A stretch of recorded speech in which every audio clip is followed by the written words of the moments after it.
Estamos recebendo aqui no nosso estúdio Douglas Santos, que é gerente de inovação e estratégia da Bosch. Douglas, obrigado pela sua presença. Eu sei que está todo mundo correndo, né? Então sempre que a gente tem alguém aqui disponível para nos atender, é muito satisfatório. Eu fico feliz de ter você aqui.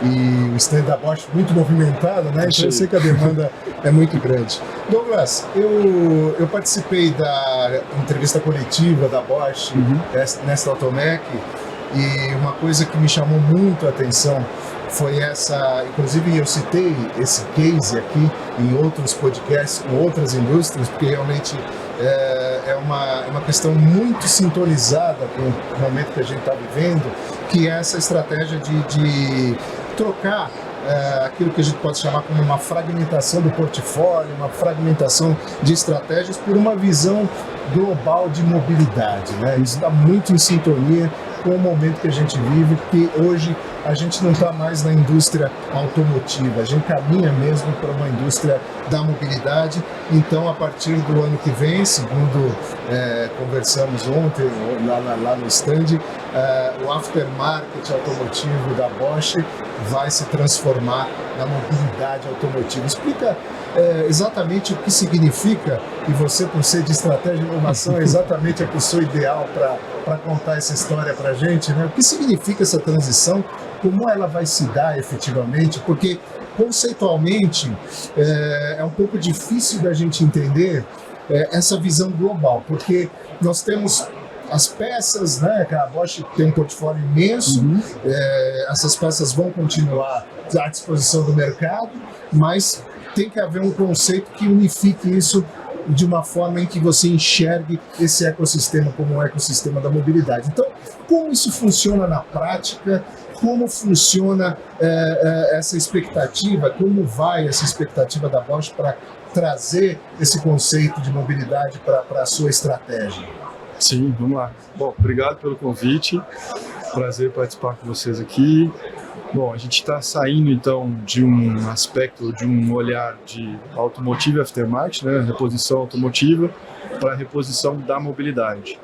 É uma visão de longo prazo, porque a gente entende que se a gente não acompanhar as tendências de mobilidade, talvez seja uma indústria que diminua ou que eventualmente a gente possa perder algumas oportunidades. Então é uma visão de longo prazo, considerando que a mobilidade ela vai acontecer por N tipos de modais, através dos veículos, e serão provavelmente veículos mais conectados, elétricos, autônomos, mas também outros modais de mobilidade devem começar a acontecer.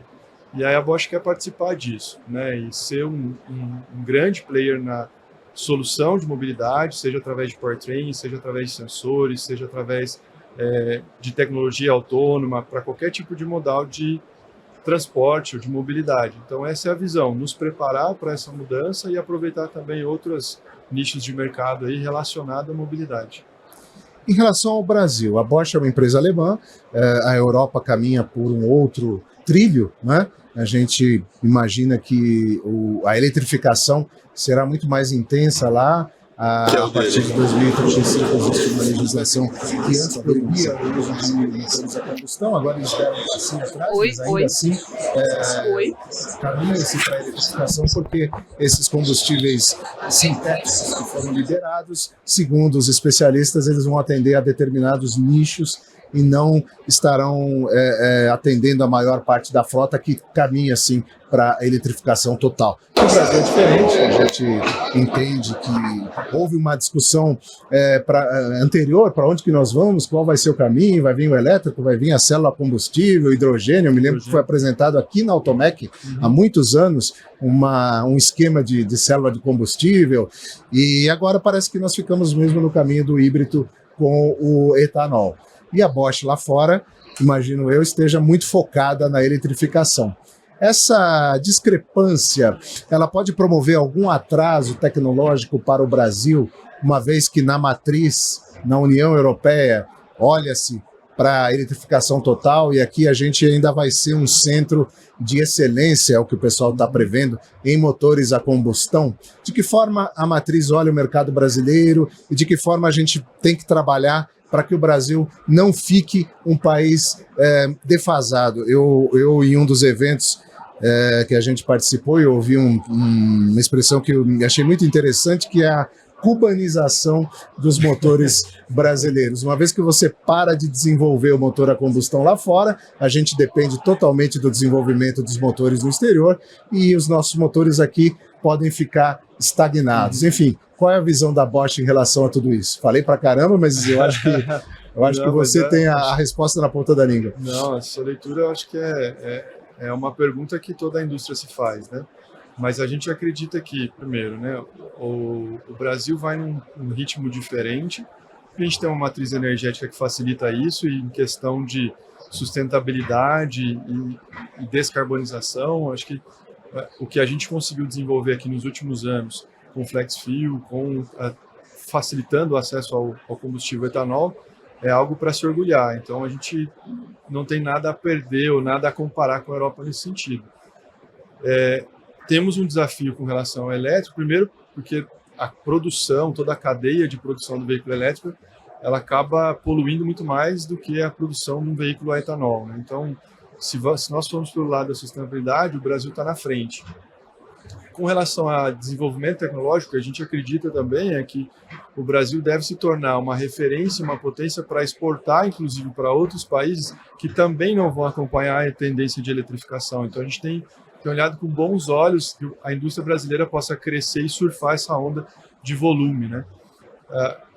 N países, né? Se a gente sair, inclusive dentro da própria Europa, mas em N países aí a gente sabe que o desafio é tão grande quanto do Brasil com relação à infraestrutura para se manter uma frota 100% elétrica, né? E o que a gente acredita é que o Brasil vai sim receber veículos elétricos, esse número deve aumentar, provavelmente o híbrido é o que deve encaixar melhor para a necessidade do consumidor brasileiro, mas que o etanol é uma potência, acho que é uma estrela que a gente tem aqui, que tem que se orgulhar muito, e a gente espera que a gente vai surfar uma onda muito legal. E com relação ao desenvolvimento tecnológico, se a gente pensar que o FlexFuel foi inventado aqui pela Bosch há alguns anos, e essa foi uma tecnologia divisora de águas, então eu continuo acreditando que a gente tem bons cientistas e engenheiros aqui que vão continuar investindo para melhorar a qualidade, a competência desses motores. Bom, a injeção eletrônica também chegou no Brasil pela Bosch, né, em 1988. Portanto, a Bosch tem uma presença muito importante no desenvolvimento tecnológico, na evolução tecnológica dos automóveis brasileiros, os automóveis que estão ficando cada vez mais complexos, né? No Brasil e especialmente fora do Brasil, nós vivemos a era do carro conectado, da digitalização do automóvel. Isso leva a uma questão muito relevante para o nosso mercado de aftermarket, que é esse mercado que nós estamos aqui na Automec, né? Que você também está aqui hoje em função desse mercado do aftermarket, que é um mercado gigante. A gente está vendo aqui os corredores lotados, né? Quase 25 mil pessoas nós tivemos ontem aqui dentro da Automec, e, portanto, eu imagino que esse mercado também tem uma relevância muito grande para a Bosch, que está presente no aftermarket com um tremendo de um portfólio de produtos em diferentes segmentos do veículo. Mas existe uma questão muito delicada, que é o direito à reparação, o Right to Repair, que é um movimento global.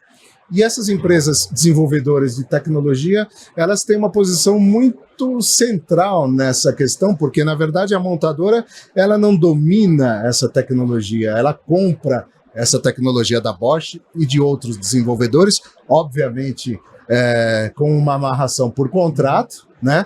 Mas aquelas informações todas que a montadora cada vez mais armazena na nuvem, dificultando o acesso do mercado de reposição, essas informações a Bosch tem no que diz respeito a ela, né? E como eu disse, existe uma amarração por contrato, mas qual é a visão de uma empresa como a Bosch em relação a essa questão do direito à reparação e principalmente do acesso dos reparadores a essas informações técnicas que, repito, a Bosch tem, como outros sistemistas têm, mas não pode liberar. A gente sabe que é um pleito que envolve não apenas o reparador, mas com o dono do carro, né? Porque uma vez que você compra o veículo, você tem o direito de escolher quem faz a manutenção, e a gente chega nesse impasse aqui que tende a crescer. O mundo está se organizando por meio do Right to Repair, para tentar liberar isso, e as montadoras também defendendo o interesse delas, cada vez mais buscando armazenar essas informações numa nuvem própria,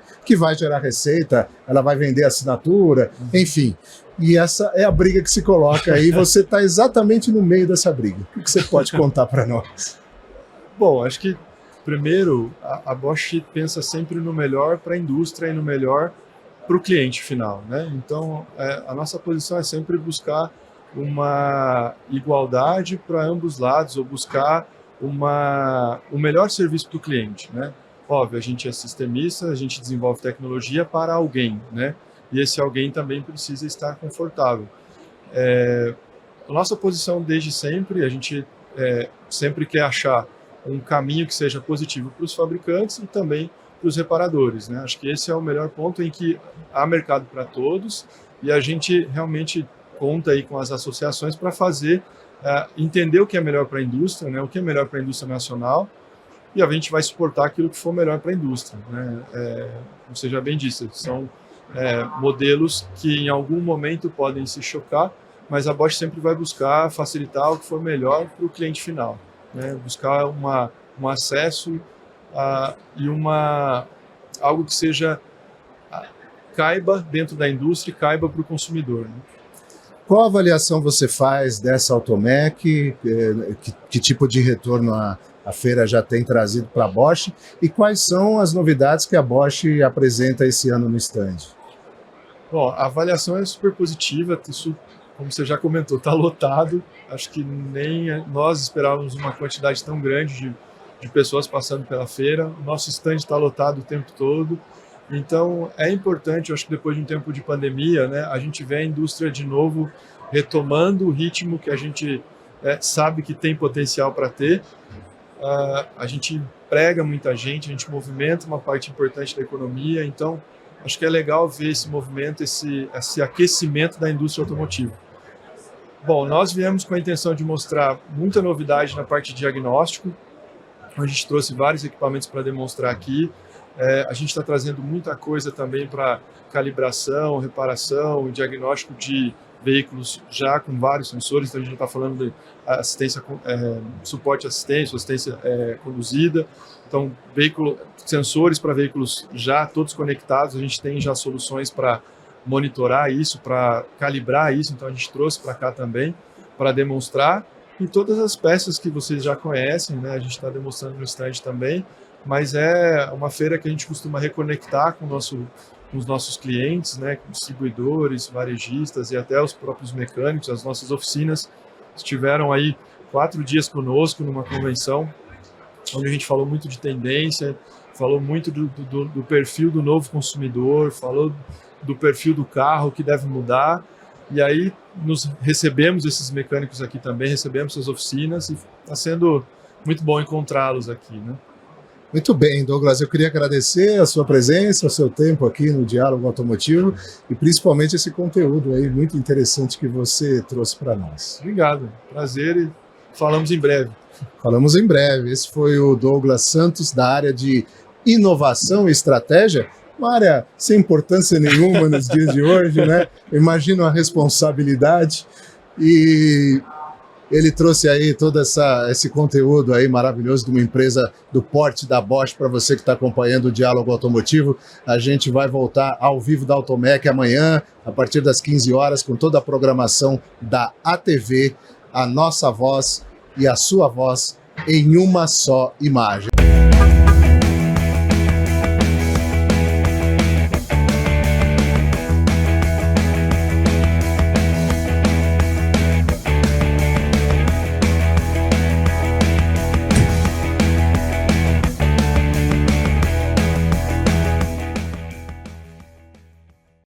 Um ano, 1 milhão de views. O primeiro canal de TV do aftermarket automotivo estreou em março de 2022 para quebrar o paradigma da comunicação entre marcas e públicos na cadeia de negócios do mercado de manutenção veicular. Estava inaugurado o primeiro ambiente audiovisual do aftermarket, com notícias, análises, fatos, opiniões e reportagens que conformam o cotidiano de negócios dessa vibrante cadeia distributiva. As audiências logo se formaram e não pararam mais de crescer, gerando credibilidade e compromisso da ATV com seus públicos e apoiadores, confirmando o novo canal como tendência de mídia para o setor. Muitas novidades seguem sendo preparadas para a expansão do canal, inclusive com transmissões ao vivo, coberturas completas dos grandes eventos do mercado e uma nova grade de programação. Esta é a sua ATV, o canal de TV do aftermarket automotivo, que nasceu há apenas um ano, mas já conquistou 1 milhão de visualizações em seus mais de 400 vídeos postados, média superior a um vídeo por dia. Que os recordes que comemoramos hoje sejam em celebração da força e do poder econômico da vigorosa cadeia de negócios deste aftermarket e, sobretudo, em agradecimento pela sua audiência, sua divulgação, sua interação e seu apoio a essa nova mídia. ATV, a nossa voz e a sua voz em uma só imagem.